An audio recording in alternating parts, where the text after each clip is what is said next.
part 2 of how to do a 155 install. In part 1 we covered removing the head and cylinder. Getting to where we're at now. Right here is the stock piston as seen in a Yamaha Zuma 125 BWS and Cygnus motor. Okay, we currently jumped to page 5-32 in the service manual. And you'll see it covers the cylinder and piston. The previous pages were pertaining to the internals of the head. Okay, what we've done so far is remove the timing chain guide, exhaust side, the cylinder, and when you're removing the head, some of the dowel pins may or may not come with the head. Some of them might still be stuck in the case. Okay, so just look out for that and then carefully remove those because you can salvage those parts. The cylinder gasket is probably going to come off and you're definitely going to want to clean that up before reinstallation, but I'll cover that when we get to that part. The piston pin clip. Just give me a minute and reset the camera position so you can see exactly what I'm working with. What I've done is rotate the motor 90 degrees so that you can see what's going on with the piston pin clip, the piston pin, and the piston. Okay, what we have here is of course a piston, a series of the piston rings, the piston clip, and the piston pin. The clip is just a small, almost complete circle with a gap in the middle. And you notice that there's a notch that's right here in the piston itself. It's located on both sides of the piston.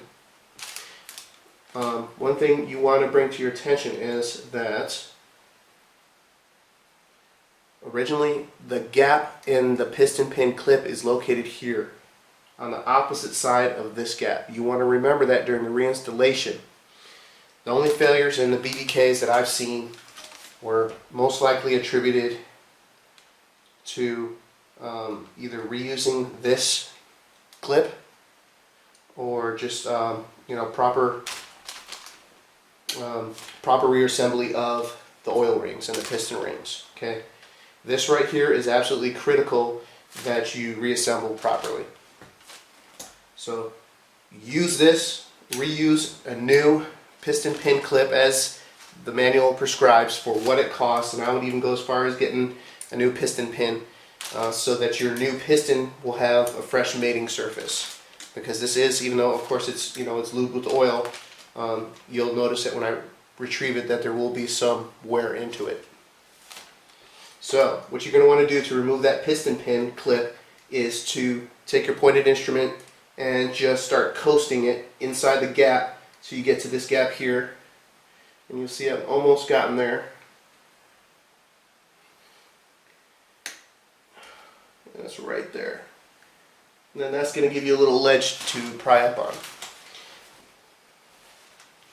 The manual calls for placing some type of rag inside the case, because if you drop something inside the case, for example the piston pin clip, because it is kind of spring loaded, you're going to add hours onto your project. So here it is. Here's that little edge. I'm going to get up underneath it here.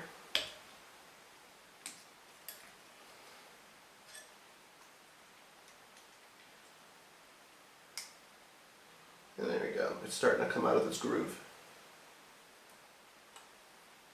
Let's try cupping it.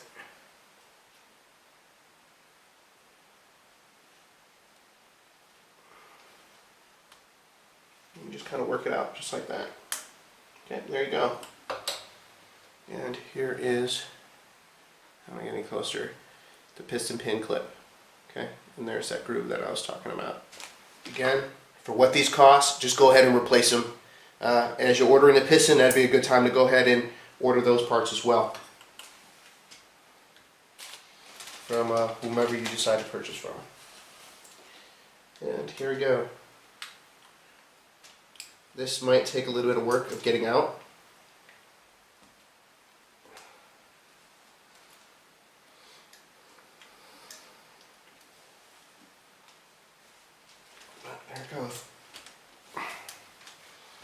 push it in.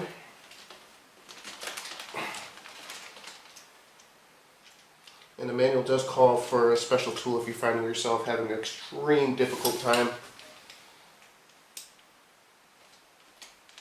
removing that. And there we go.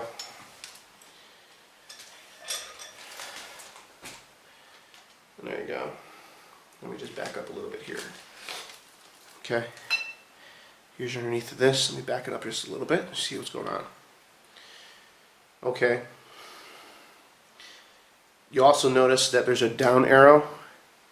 That must point down. Your new piston, whether it be cast or just aluminum, should have some kind of indicator on it telling you which way the piston must go in. Okay? A CMF, if you install this like that. Wrong answer. Make sure that it's always pointing down. Okay, just give me a minute to reset. I'm going to go ahead and pop these off, and we're going to pretend we're going to be reinstalling new piston rings onto your new 155 BBK piston. Alright, we're back after a quick break that we had here.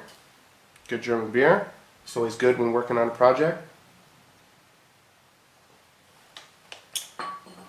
What I have here is the OEM piston, but we're going to be using it as a simulated new piston, and it doesn't matter what diameter you have chosen, the process remains the same for at least this part now here. For the installation of the piston rings.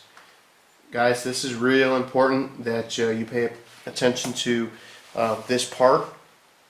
This is absolutely essential that you reassemble this component as the manufacturer describes on page 5-38 of the Yamaha Zuma BWS service manual. Okay, we got an assortment of rings here, and as far as I can recall from when I got my rings, it comes in a clear plastic sleeve with a bunch of writing on it you don't understand, but no real instructions. I guess when you get these, you're kind of supposed to know what you're going to do with them. Your vendor, wherever you get them from, will make sure that you get the right size, or at least ask, because of course they come in different sizes for each of the different size pistons that are available for this application. Now, which ones do you use and where do you go? If you kept track of when you took apart your piston, or just take a look at your stock one, the ones that you have to replace, now this is your simulated brand new piston in whatever size. The process is the same for whatever application you're doing, whatever CC upgrade you're going to do. Okay, but you want to make sure you install these correctly. Okay, not only in the order, but their orientation and even their direction, and I'll get into greater detail of that as well. Okay, one thing I do want to point out, which is in the service manual, that when you install these piston rings, that they are marked. Okay, which means first ring, and it is located, if I can get it to focus on that. Where am I at? Need to come down a little bit. There it is, right there. It's located right there. It says 1R on the thick ring, and then on the second thick ring, which goes on the top of the piston, this one is marked 2R. And sometimes you do have to look for a pair of reading glasses. And if you are of the age, of that age, okay, and there you go. It says 2R, excuse me, yeah, 2R here. Okay, the thinner ones, I don't recall. I'm not sure if they're going to be marked on your new ones. These ones may have worn off, but I can't find where they're marked down here. But we're going to go ahead and say that they're marked somewhere on there. Okay, and then this one right here, you're going to have to be real careful with. Okay, what I'm going to do is start from the bottom and work your way up. What you don't want to end up doing is putting on one of these and then having to try to slide a ring over it, because what you don't want to do is you don't want to pull these things. Let me back up a little bit. You don't want to pull these things so far apart that you cause it to kink or bend right here. Because if that's the case, you might as well just go ahead and throw it away, because it's going to be no good to you whatsoever. Okay, and don't try to use it at all, because it's not going to work. This is a lot of stress. There's a lot of pressure that goes on behind here, and having a kink or a bend, even if you straighten it back out, is going to cause catastrophic mission failure to your BBK install later on. Eventually, sometime, it will fail you. Okay, so here is the thinner ring.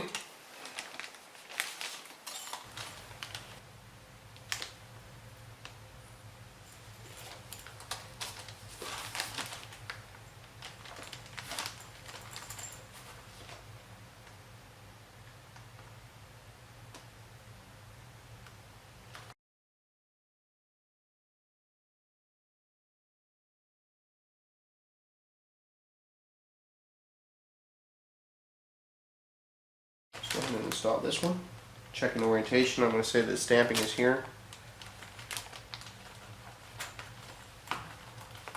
Right over the top, just like that. This is how it goes. It should slide right in there. And there you go. That seems to be the better way.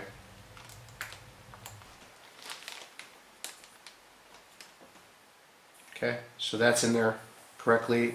It's not binding anywhere, and I'm not noticing any kinks all the way around 360. Okay, so that's good. Starting with number 2.